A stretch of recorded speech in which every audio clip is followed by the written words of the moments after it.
Dan insya Allah kita akan lanjutkan mulai pertemuan siang ini hadis lanjutan nomor 356. Dari awal kita belajar kitab Riyadhus Shalihin ini yang berbunyi dari Jabir radhiyallahu anhu, anna Nabiy sallallahu alaihi wasallam kana yajma'u bainar rajulaini min qatla Uhudin, yakni fil qabr. Thumma yaqul ayyuhuma aktharu akhdhan lil Qur'an fa idza ushira lahu ila ahadihima qaddamahu fil lahdi.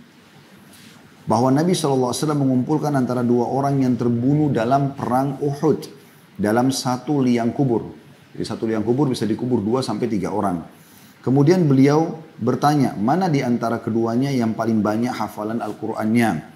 Maka tak kala beliau diberi isyarat kepada salah satu dari keduanya, beliau mendahulukannya dalam liang lahat, diriwayatkan oleh Imam Bukhari. Hadis ini tentu tidak asing bagi teman-teman yang mengikuti dari awal bab kita ini, sudah pernah dijelaskan sebelumnya. Bagaimana Nabi SAW menyuruh mendahulukan orang yang paling banyak hafalan Al-Qur'annya dibandingkan yang lain. Dan sudah kita jelaskan di hadis yang sebelumnya tentang bagaimana Nabi SAW menyuruh yang didahulukan jadi imam dalam sholat. Itu hadis pertama di bab kita nomor 352. Nabi SAW mengatakan yang menjadi imam di antara kalian adalah yang paling banyak, yang paling bagus bacaan dan paling banyak hafalan Qur'annya.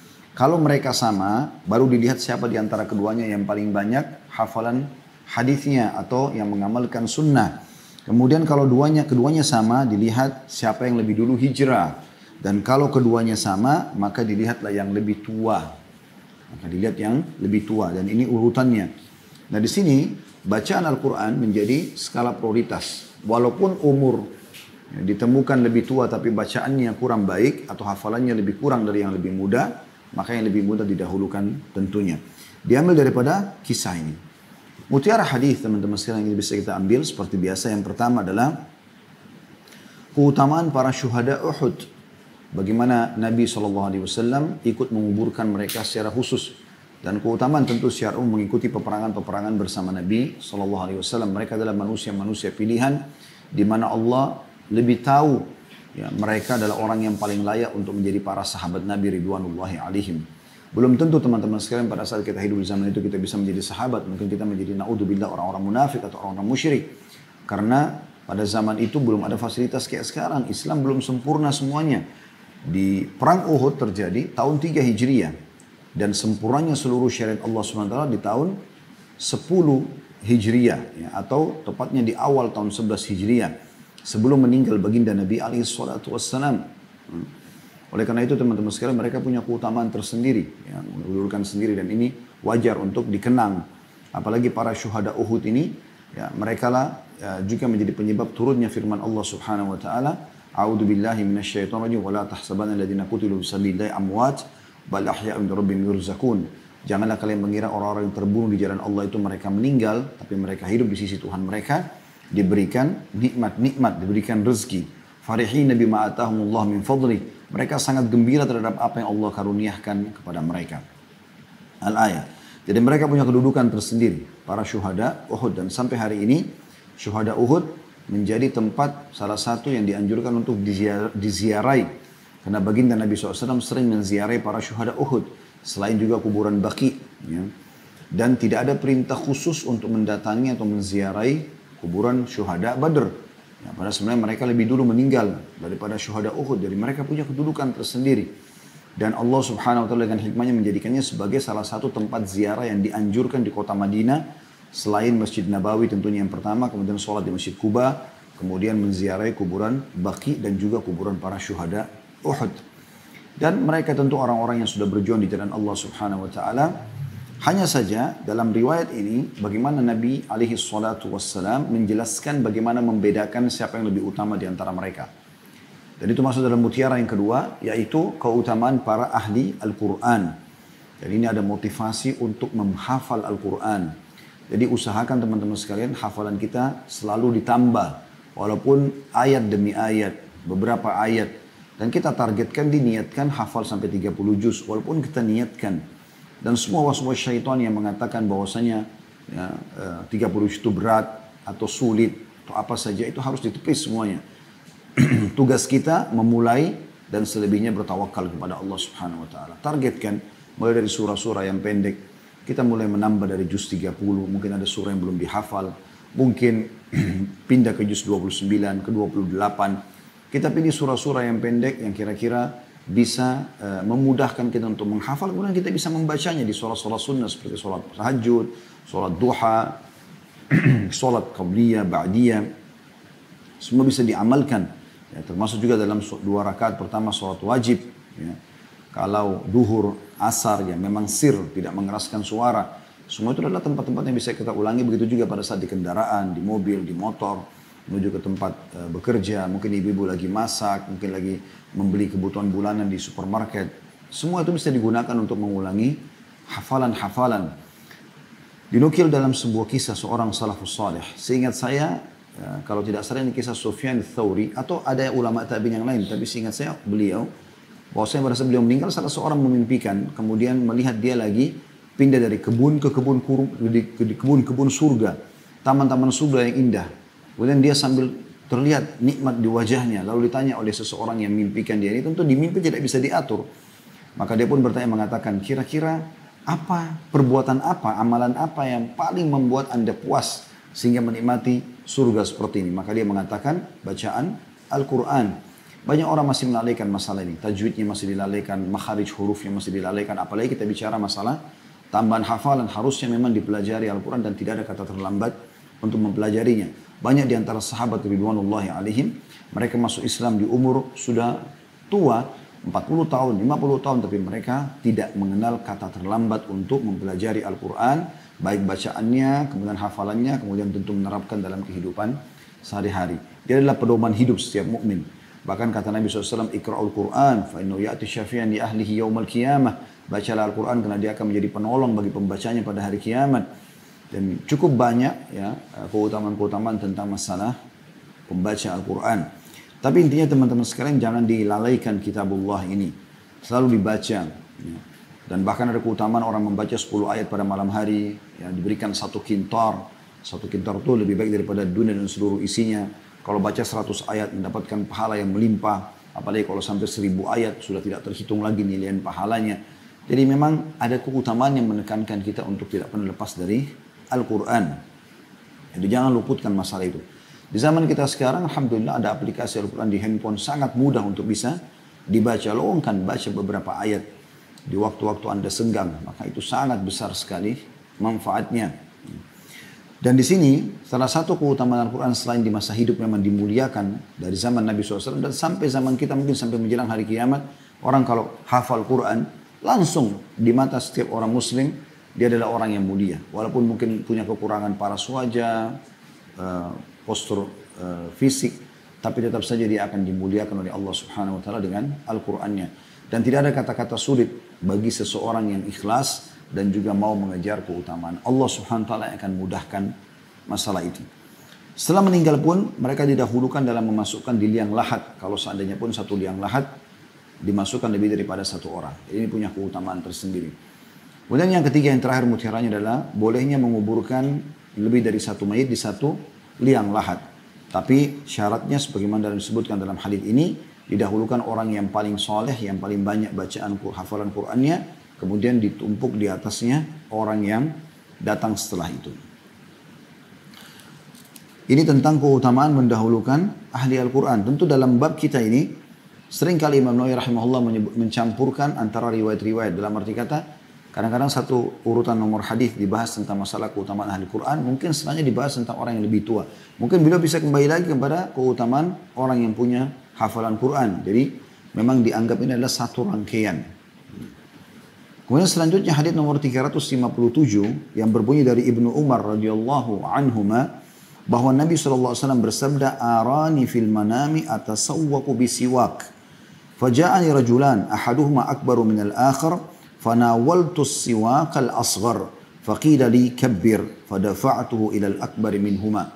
Hadis ini riwayat Muslim dengan sanadnya, sedangkan Al-Bukhari meriwayatkan secara muallaq. Yang dimaksud muallaq adalah tidak diberikan nomor urut di dalam sahih beliau. Kata baginda Nabi SAW, dalam tidurku aku bermimpi. Aku bersiwak dengan kayu siwak. Tiba-tiba datanglah 2 orang yang salah satunya lebih besar daripada yang lainnya. Maksudnya lebih tua umurnya. Lalu aku memberikan siwak kepada yang lebih kecil umurnya. Maka dikatakan kepadaku, dahulukan yang besar atau yang lebih tua. Maka aku menyerahkan siwak itu kepada yang paling tua atau paling besar di antara keduanya. Hadis ini teman-teman sekalian, kalau kita coba korek mutiaranya, yang pertama adalah keutamaan mimpi Nabi SAW. Dan semua nabi-nabi kalau mimpi benar. Ya, tidak seperti kita masih terbagi antara mana ru'ya sadiqah, mana hilm. Ru'ya sadiqah artinya mimpi benar dari Allah Subhanahu wa taala. Seperti orang mimpi melihat dirinya umrah, haji, kemudian betul dia pergi ke sana, atau dia mimpi bertemu dengan kerabatnya, ternyata beberapa hari kemudian kerabatnya juga datang, dan seterusnya. Ini semua adalah ru'ya sadiqah dari Allah Subhanahu wa taala. Dan Nabi SAW memastikan itu bagian daripada cabang kemujizatan kenabian. Ya. Dan menjelang hari kiamat nanti, hampir seluruh ru'ya sadiqah mukmin itu akan benar terjadi. Kemudian ada hilm dari syaitan. Orang mimpi menakutkan, orang mimpi junub, ya, orang mimpi hal-hal yang tidak disenangi, ya, atau bermimpi melakukan kemaksiatan kepada Allah Subhanahu wa taala, atau bermimpi sesuatu yang aneh yang memang tidak masuk akal, ya. Seperti pernah ada sahabat mimpi kepalanya tercabut lalu tergelinding, kemudian dia pun mengejar kepala tersebut, lalu dia menceritakan kepada Nabi SAW. Kata Nabi SAW, janganlah seseorang dari kalian menceritakan permainan syaitan terhadapnya dalam mimpinya. Nah, karena sesuatu tidak mungkin itu terjadi. Seperti itu kurang lebih. Ya. Tapi Nabi SAW dan para anbiya yang lain, para nabi-nabi yang lain, semua kalau mimpi benar. Makanya Nabi Ibrahim AS yang masyhur kisahnya, bagaimana beliau mimpi menyembelih anaknya Ismail, lalu kemudian beliau mempercayai mimpi tersebut, sampai akhirnya mau menyembelih anaknya Ismail, lalu Allah mengatakan pada saat sudah jelas-jelas akan menyembelih anaknya dan Allah utus Jibril untuk menggantikan Ismail alaihissalam dengan seekor domba yang besar, maka Allah mengatakan qad saddaqtar ru'ya, kau telah mempercayai mimpi dari kami hai Ibrahim, karena memang mimpi semua nabi-nabi benar. Banyak contoh mimpi-mimpi Nabi SAW ya, diantaranya waktu perang Uhud beliau pernah mimpi ya, pedangnya retak, kemudian ada sapi yang disembelih, kemudian beliau berlindung dalam sebuah benteng yang kuat. Dan para sahabat menanyakan, ya Rasulullah, apa takwil mimpi anda? Kata Nabi SAW, kalau pedang retak berarti ada kerabatku yang akan terbunuh. Kemudian kalau sapi ada sahabatku terbunuh. Kemudian kalau masuk di sebuah benteng itu adalah kota Madinah. Dan beberapa contoh-contoh yang lain. Ya. Di antaranya di sini mimpi Nabi alaihissalatu ya, untuk penerapan sebuah hukum dalam masalah mendahulukan orang yang lebih tua. Di sini teman-teman sekalian, keutamaan atau mutiara yang kedua yang bisa kita ambil adalah tentang keutamaan siwak itu sendiri. Keutamaan siwak. Bagaimana seorang muslim tidak boleh melalaikan siwak ini kalau tidak ada kayu siwak. Ya, sebagaimana dijelaskan para ulama, dia bisa mengganti dengan ranting yang lain seperti ranting kurma, ya, zaitun, dan yang lainnya, yang asalnya siwak itu dari pohon arak. Ada nama pohon namanya pohon arak. Ya. Saya belum tahu dalam bahasa Indonesia seperti apa, tapi yang jelas namanya pohon arak. Nah kemudian kalau tidak ada juga maka sikat gigi. Seringnya orang sikat gigi dengan niat untuk membersihkan diri, ya, membersihkan mulut, menjalankan sunnah Nabi SAW, berpahala tentunya. Ya. Apalagi kalau anda mau sholat, ya, anda mau interaksi sama orang, itu yang Nabi SAW contohkan. Setiap kali mau sholat, mau wudhu, beliau selalu perintahkan untuk bersiwak. Setiap kali mau interaksi sama istrinya, masuk rumah, beliau selalu bersiwak. Maka ini tentu teman-teman sekalian, hal mendasar yang merupakan sunnah Nabi SAW. Dan yang terakhir sekali, Nabi SAW praktekkan sunnah adalah bersiwak. Kemudian beliau meninggal dunia SAW.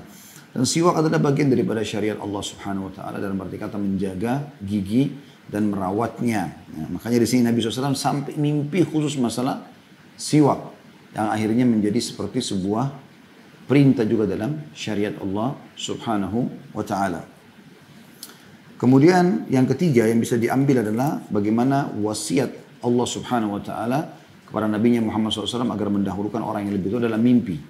Nah, dan syariat Allah Subhanahu wa taala diterima oleh Nabi SAW baik itu melalui mimpi atau datangnya malaikat secara langsung kepada beliau atau diilhamkan dalam hatinya atau mendengarkan suara lonceng yang keras.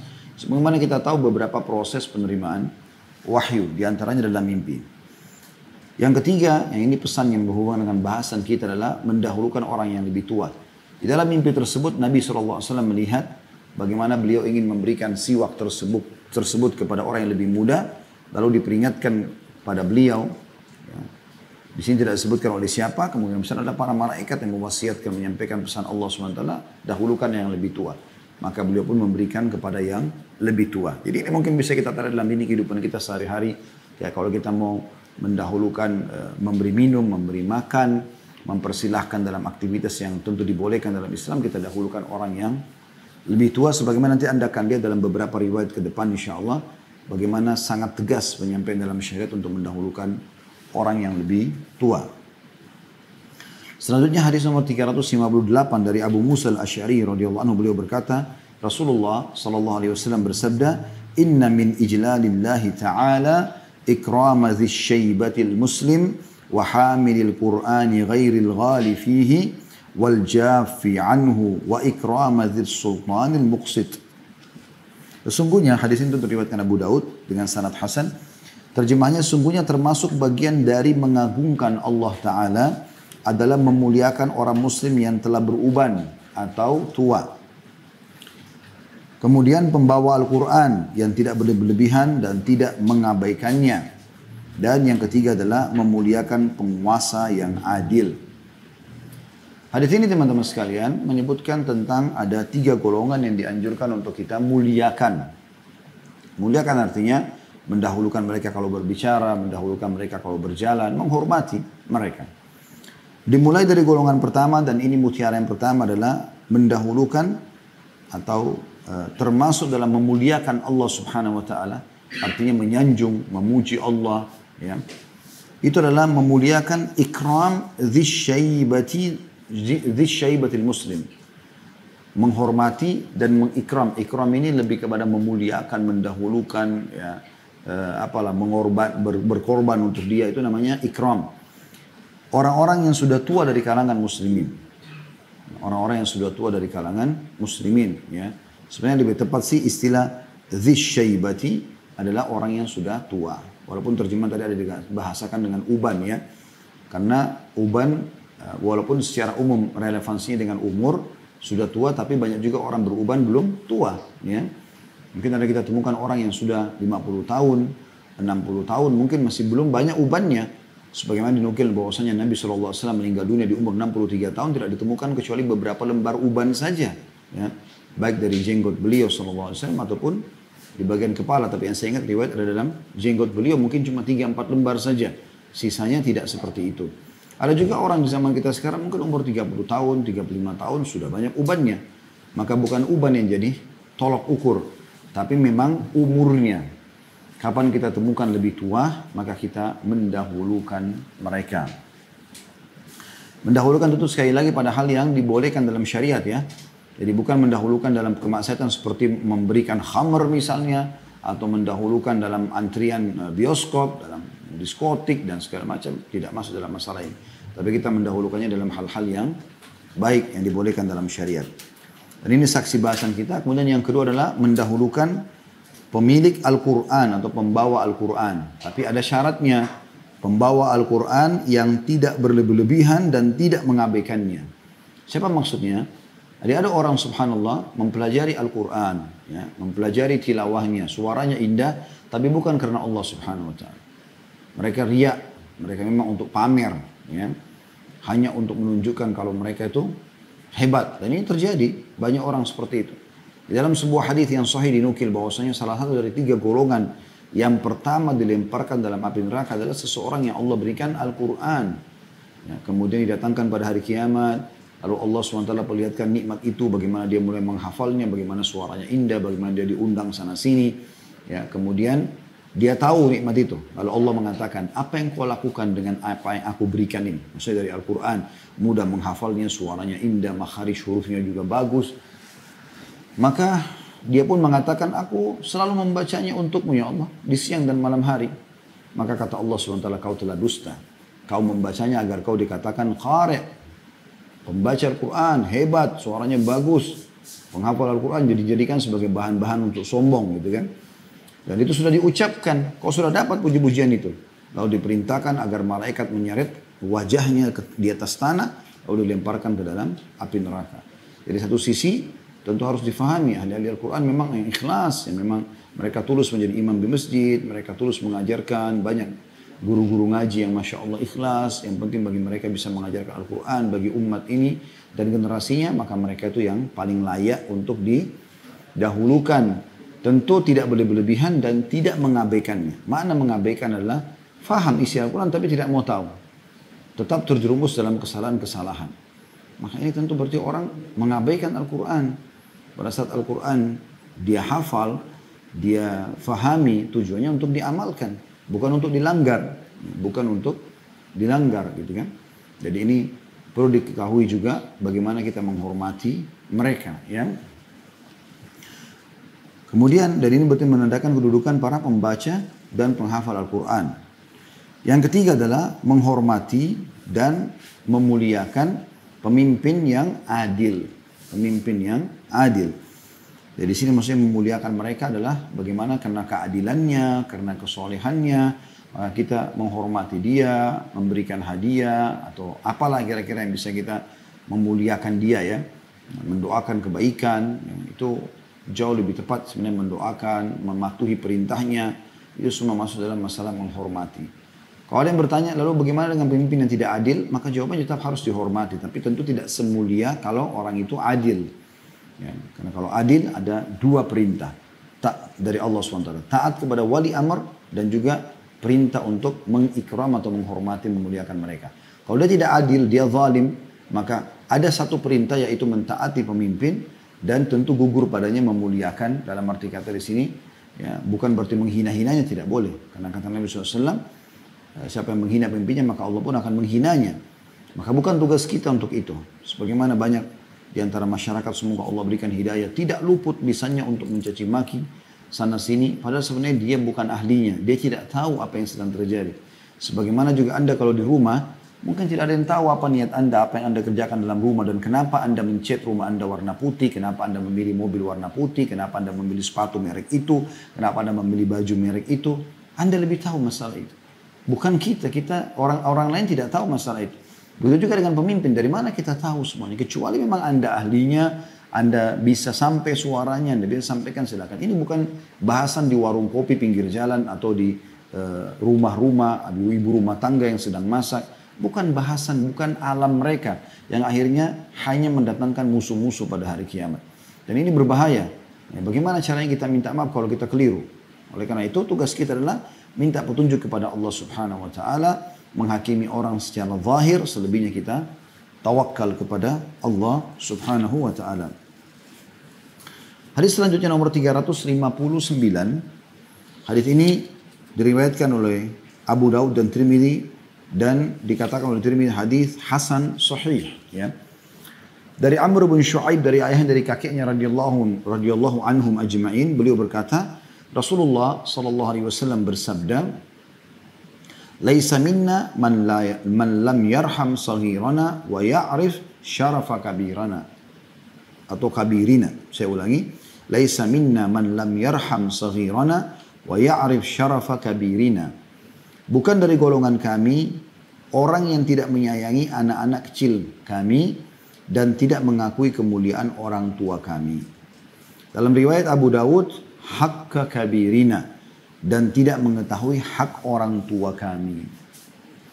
Hadis ini kembali saya bilang tadi, jadi Imam Nawawi rahimahullah kadang-kadang setelah menyebutkan tentang kedudukan ahli Quran, beliau masuk kepada kedudukan orang yang lebih tua, lalu kemudian beliau kembali lagi kepada ahli Al-Quran dan seterusnya ya. Kemudian nanti mungkin kembali lagi riwayat tentang masalah keutamaan orang yang lebih tua. Karena memang bagi beliau adalah ini satu rangkaian bahasan dalam satu bab. Hadis ini memberikan pelajaran kepada kita bagaimana Nabi SAW sangat tegas mengatakan laisa minna. Dan harus hati-hati dengan sabda beliau seperti ini. Laisa minna, laisa minni, bukan dari golongan kami, bukan dari golonganku. Ini berbahaya sekali, ada ancaman dia keluar dari umat Muhammad SAW. Ya, walaupun di sini lafadznya belum langsung menuju ke sana, tapi Nabi SAW sebenarnya mengatakan bukan dari golongan kami. Karena memang golongan beliau mengikuti perintah beliau SAW. Gitu ya. Maka harus hati-hati. Dan ini dipahami. Kata Nabi SAW, "Laisa minna man lam yarham saghirana." Dan ini mutiara yang pertama. Wajibnya setiap muslim mengasihi yang lebih muda. Mengasihi yang lebih muda. Bermula dari pasangan hidup kita, bermula daripada anak-anak kita, saudara kita. Kita kasihani mereka. Mengasihi berarti kita memberikan perhatian, ya, kita memenuhi kebutuhannya, kita menasihatin kalau dia sedang salah. Semua ini masuk dalam makna ya, anak-anak ya, atau yang masih kecil. Kita mengasihi mereka. Ya. Saya temukan subhanallah sebagian orang luput rasa kasih sayang dalam hatinya. Dan ini berbahaya sekali. Seperti kalau dia punya anak kecil, sibuk. Tidak pernah mencium anaknya, nggak pernah mendidik mereka. Sibuk yang ada cuma memarahi, menyalahkan, memukul, mengusir. Ya. Saya pernah menyaksikan sendiri ada salah satu tetangga kami dulu. Lagi marah sama anaknya seorang ibu. Tangan anak itu dipegang, ditarik satu gitu, anak itu masih kecil ya, kelihatan sekali, dan ditaruh di atas sumur, kemudian diancam anak itu akan dilempar ke dalam sumur. Kira-kira perbuatan apa yang dibuat oleh anak umur 3-4 tahun seperti ini? Menjatuhkan sebuah gelas kah? Ya. Menghilangkan sebuah benda karena dia pakai bermain? Apakah itu berimbang dengan perbuatan ya, kekerasan seperti ini? Tentu saja tidak. Karena Nabi SAW mengatakan, bukan golongan kami orang yang tidak mengasihi di antara kami. Rangkul mereka. Daripada Anda marah, lebih baik Anda menjelaskan dengan cara baik. Sekarang contoh anak Anda naik ke atas pohon. Lalu Anda marah-marah, kenapa kau naik di atas pohon? Dan segala macam dengan bahasa-bahasa yang tidak tepat, membuat dia tambah takut. Bisa saja dia tidak berani turun, atau kalau dia turun dia akan jatuh. Tapi Anda bisa membahasakan sebenarnya tujuannya sama. Bagaimana dia turun dari pohon. Kenapa Anda tidak mengatakan, anaknya ayah atau anak ibu pintar naik di atas pohon. Sekarang turun ya, pasti ini juga bisa. Ayo saya tunggu atau ditunggu. Biarin dia turun, kemudian jelaskan ke dia. Ini kalau jatuh bisa berbahaya, bisa seperti ini. Semua kelembutan yang digunakan dan kasih sayang itu akan mudah diterima dibandingkan semuanya adalah frontal dan emosional. Gitu kan? Makanya kata Nabi SAW, "Ma nazala linu fi syai'in illa zana." Tidak ada sesuatu yang diliputi dengan kelemah lembutan dan kasih sayang kecuali akan menghiasinya. "Wa ma nuzi'a min syai'in illa syanah." Dan tidak ada sesuatu yang diangkat darinya kelemah lembutan itu kecuali pasti akan merusaknya. Ya. Jadi memang ini bagian daripada syariat Allah Subhanahu Wa Taala. Baginda Nabi SAW menghadapi orang-orang bodoh, orang yang memang lebih mendahulukan emosional, egoisnya, bukan dengan pola yang sama, karena tidak akan ada titik temu. Tapi beliau dengan luar biasa kedewasaannya, keadilannya, gitu kan, kasih sayangnya beliau dahulukan itu. Pada saat penduduk Taif menolak dakwah beliau dan dilempari batu sudah berdarah-darah, malaikat gunung didatangkan oleh Allah SWT untuk menghancurkan Taif dan Mekah. Tapi Nabi SAW tidak mendahulukan emosinya. Beliau tahu ini adalah orang-orang bodoh, jauh dari agama, nggak faham. Kalau saya mau terbawa emosi, lalu saya suruh hancurkan saja, habislah. Tapi kata Nabi SAW, jangan. Saya tidak akan meminta itu, karena malaikat gunung mengatakan, kalau kau ingin Muhammad, perintahkan saja. Saya akan satukan gunung-gunung di kota-kota ini, maka hancur semuanya. Maka Nabi SAW mengatakan, jangan. Saya berharap dari keturunan mereka keluar ya, orang-orang yang beriman kepada Allah. Keluar dari As bin Wa'il, Amr bin As radhiyallahu anhu. Keluar dari Abu Jahal, Ikrimah bin Abi Jahal, gitu kan. Keluar dari orang-orang yang saleh. Dari orang-orang ini orang-orang saleh. Abu Quhafa, ayahnya Abu Bakar, termasuk tokoh Mekah dan kafir sampai pembebasan kota Mekah. Baru beliau masuk Islam radhiyallahu anhu majma'in. Tapi di awal-awal menolak, tapi lahir Abu Bakar ya dari dia, dan cukup banyak contoh-contoh berhubungan dengan masalah-masalah seperti ini. Jadi bagaimana jangan balas kebodohan dengan kebodohan. Menghabiskan energi yang tidak ada gunanya. Ya, dengan kebodohan-kebodohan orang lain. Nanti akan kita lihat ada kisah bagaimana Umar bin Khattab dipancing emosinya oleh seseorang. Ya, tapi karena orang ini jahil, beliau diingatkan tentang ayat Al-Quran lalu beliau berhenti. Tidak melayani lagi kebodohan orang seperti ini. Dianggap orang yang masih bodoh atau orang yang masih kecil atau kurang ilmunya dan seterusnya. Mutiara yang kedua yang kita ambil adalah wa ya'rif syarafa kabirina. Dan bukan juga dari golongan kami yang tidak mengetahui kedudukan atau memuliakan orang yang lebih tua di antara kami. Jadi mendahulukan dalam apapun, kalau niat sunnah Nabi SAW, asal kebaikan mendahulukan jalan, antrian, apalah, ada mungkin penerimaan pembagian, apa saja, dahulukan mereka. Selama kita tahu dia lebih tua, maka dahulukan saja. Dan ini bagian daripada syariat Nabi alaihi salatu wassalam. Nanti akan kita lebih jelaskan juga beberapa riwayat ke depannya. Bagaimana ini memang betul-betul bagian daripada syariat Allah Subhanahu wa ta'ala. Riwayat Abu Dawud, hakka kabirina. yang tidak mengetahui hak orang lebih tua di antara kami. Haknya mereka apa? Didahulukan, ya, dan dimuliakan.